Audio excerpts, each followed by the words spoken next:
It's a pleasure to contribute to the CMIP Seminar Series.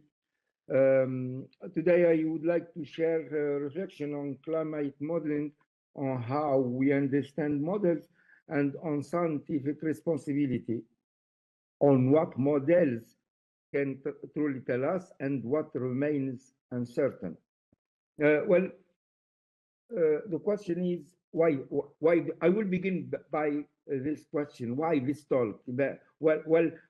Because climate models have never had so much influence in policy on water management and on adaptation choices. My aim today is to ask simple, essential question: what do models really provide? Where do uncertainty come from? Which variables are robust and which are difficult to predict? Here, the core problem. Climate models are extremely powerful, but we often ask them to do more than they can. For global temperature, for example, the signal is strong, but when we move toward regional scales, precipitation, hydrology, uncertainty grow rapidly.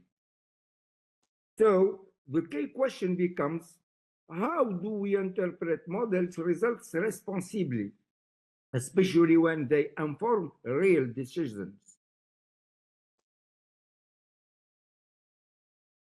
This figure shows the core problem very clearly. For air temperature, models perform well, but for precipitation, the drop and the differences between models become too large. The question is thus, to what extent one may consider that climate model can serve as a predictive tool for water planning. And this is important because most key decisions depend mainly on hydrology.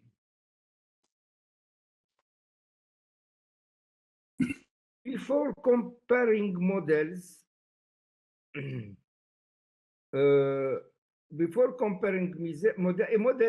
let's speak about the architecture of models. A climate models is a layered numerical system combining physical equations, parameterizations, and statistical processing. If we compare outputs without understanding the inner mechanism, we risk to misinterpreting differences as errors when they often come from structural choices. The physical content of a model matters much more than its result.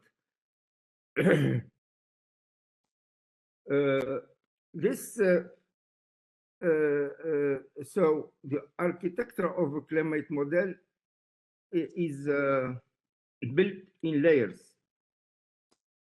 At the foundation, we have the core physical equations, which are robust, but processes, the scales of which are smaller than the computational grid, are modeled using phenomenological approaches involving different choices.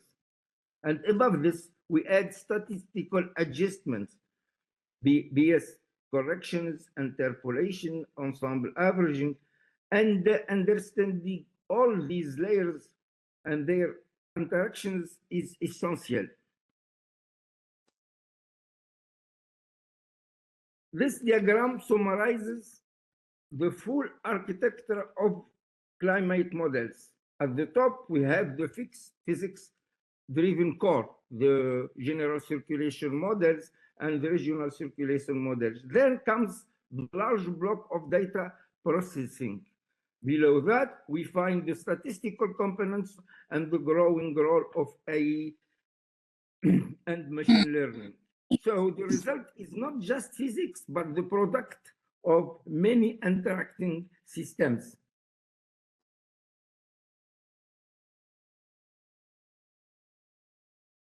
Crucial and are necessary, and they are major sources of major sources of divergence between models. We should also add what I call statistical induced uncertainties.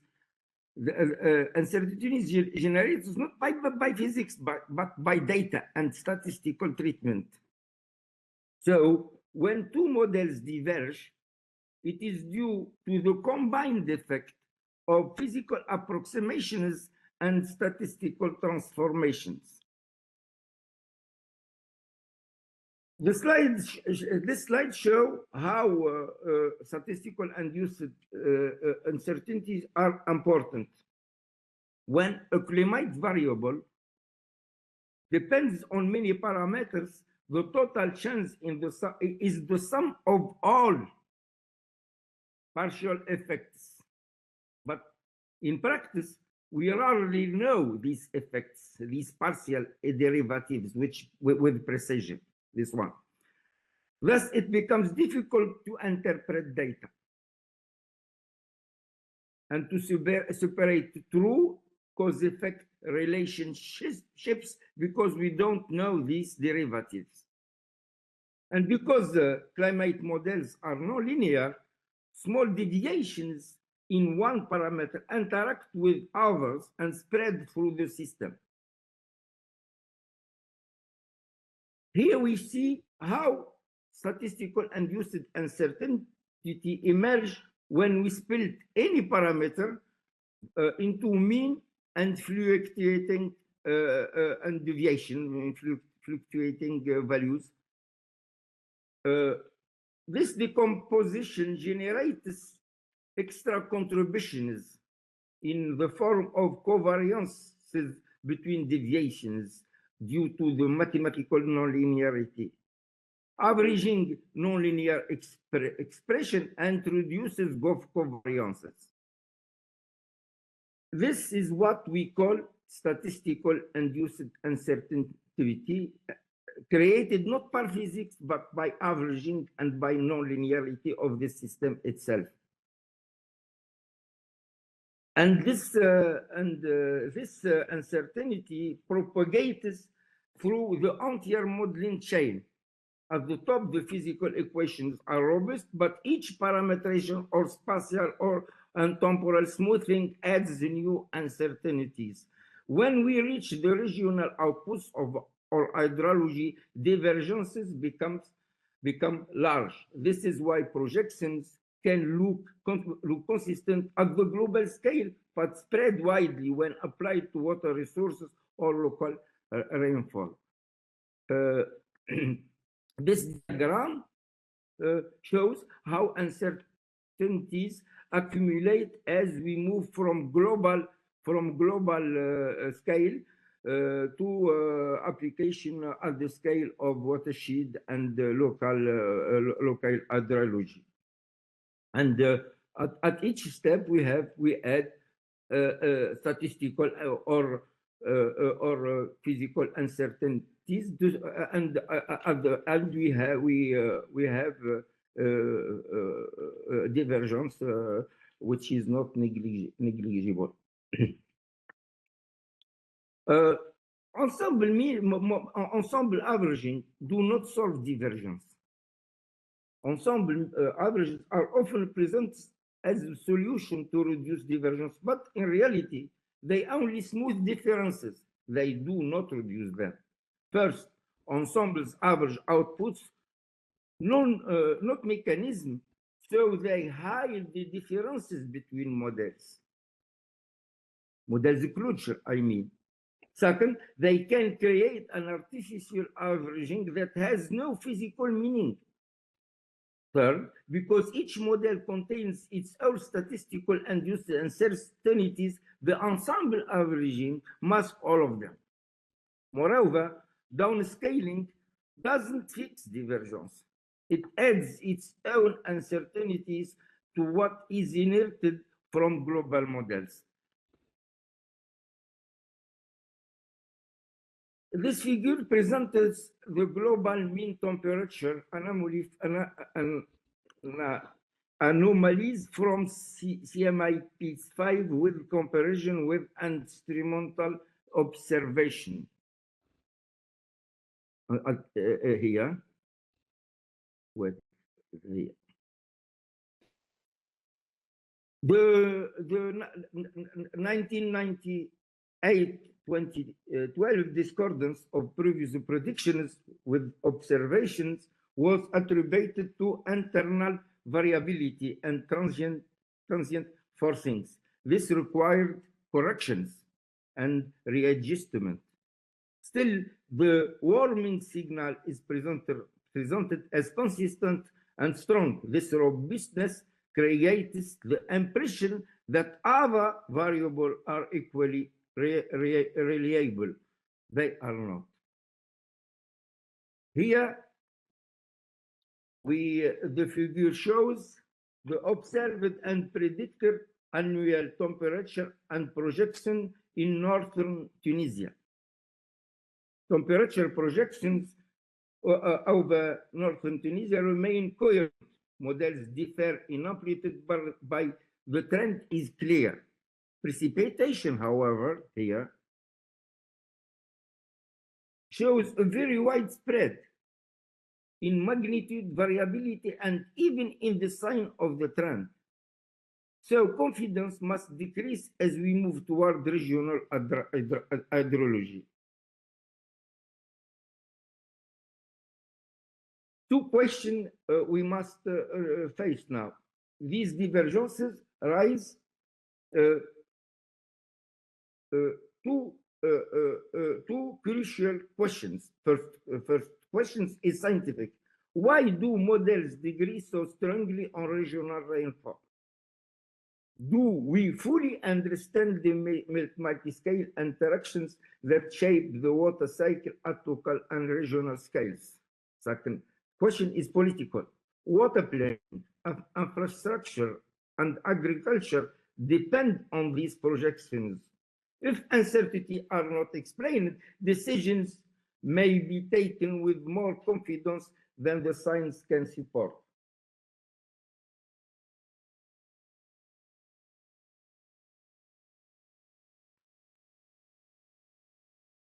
So why these divergences? Why models diverge so strongly on precipitation? Rainfall depends on processes operating from micro to planetary scales.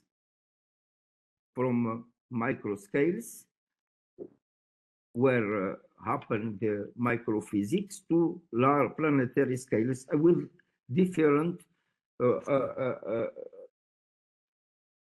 sorry.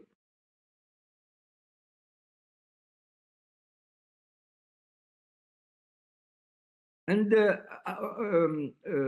through these scales, the models resolve all these scales directly. Each model uses different closure and assumptions, and their interaction create divergence we observe. This is the signature of complex coupled systems. And multi-scale nonlinear processes are complex, and this is normal. This is the basis physics that explains it.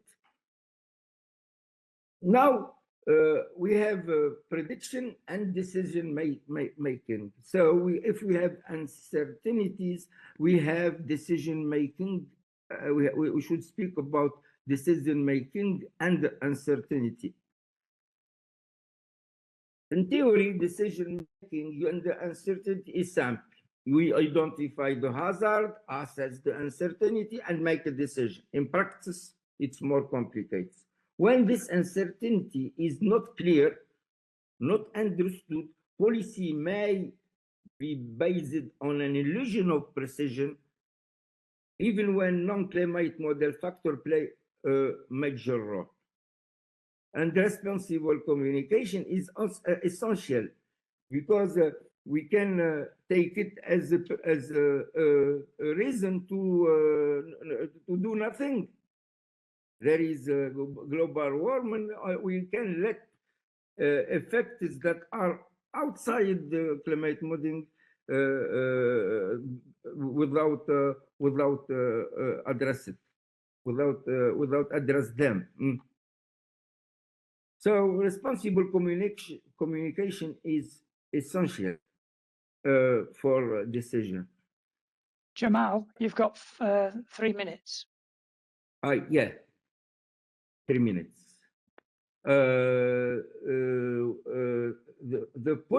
This leads us to a political dilemma. The question is not whether consensus exists, but whether decision makers are funding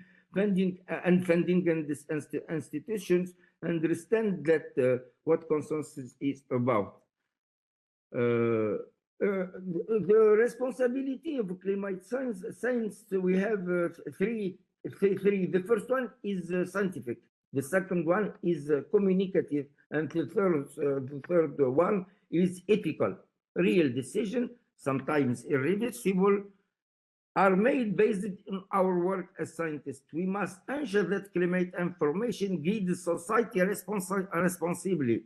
Scientific integrity is not only about methods, it is also about collective choices. Here to conclude the technical part, let me share a few recommendations. To all of them are obtained from shift from evaluating models through their outputs, not through their outputs, but through their culture. We have to evaluate or compare the models on the base of their culture on using scientific controlled experiments.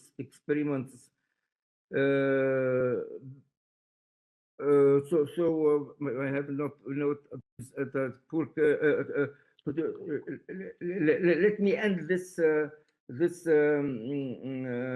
speech with a sample idea. So climate models do not predict the future. They help us explore possible futures. Their value lies not in certainty, but in insight, in showing how the climate system works, where it is sensitive, where sensitivities lies, and where uncertainty remains inevitable. Uncertainty is not a failure of science. It is the space where understanding grows and where responsible decisions begins.